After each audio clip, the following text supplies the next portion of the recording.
Assalamualaikum warahmatullahi wabarakatuh. Jala-jala balayantiya karaa gabaabaadhaan akkaataa qur'aanaa fi hiikaa qur'aanaa tafsiira akkaataa itti argannu sharhii isaa jechuudha. Karaa gabaabaadhaan garuu qur'aana kana yeroo hedduu qur'aana irraa qaraa'uudhaan malee nuti hin beeknu. Qur'aana qofaa miti, inni faayidaa hedduu qaba maasha'allaadha. Itti gadhuufnee beekee seennee walumaan haalaallu isiniin jedhaa na hordofaa. Akkuma margaa artan suuratul baqaraa keessa jirra. Qur'aanichi kun fakkeenyaaf amma isa kanarratti tafsiira isaa isin garsiisa. Sammuutti qaraatee isaa gara gadiitti irraa isin garsiisa. Kadhatee gad bu'uuratti jechaadha. Fakkeenyaaf walladhiina yu'minuuna isa jedhu kanarratti hin qaqqaba. Walladhiina yu'minuuna isa jedhu kanarratti yoo xiqqoo qaqqabee yoon ture jedhu isa akka kaartaa addunyaa jiru kana bakka kana gadhooyina. Yoo gadhooyinu kunoo walladhiina yu'minuuna bimaa unzila ilayka wamaa unzila min qablika min qablika jedhee yusaddiquuna bimaa ji'tu.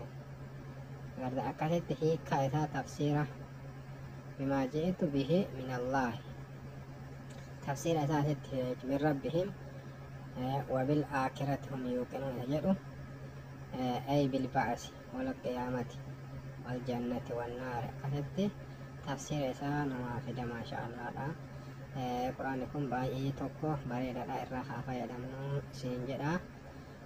أكاسمت قرآنكم كان قفامتي واحد كان فيد إسان كيسا إسلامتان سنجر سيسا نهر دفا سنجا كان سنجا رسون فكينيا suuratul naas yaa fudhannu.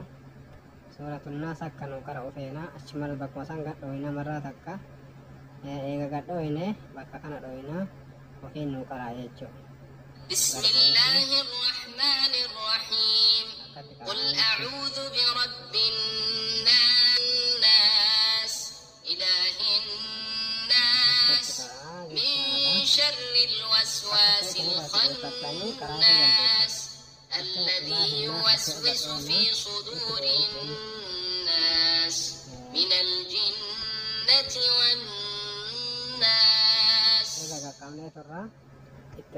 إله الناس من شر الوسواس الخناس الذي يوسوس في صدور الناس من الجنة.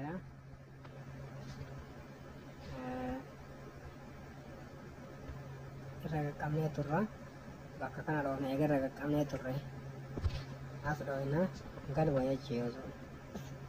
Kun ture hedduu shabakaa kootu laafaadha waan ta'eef malee.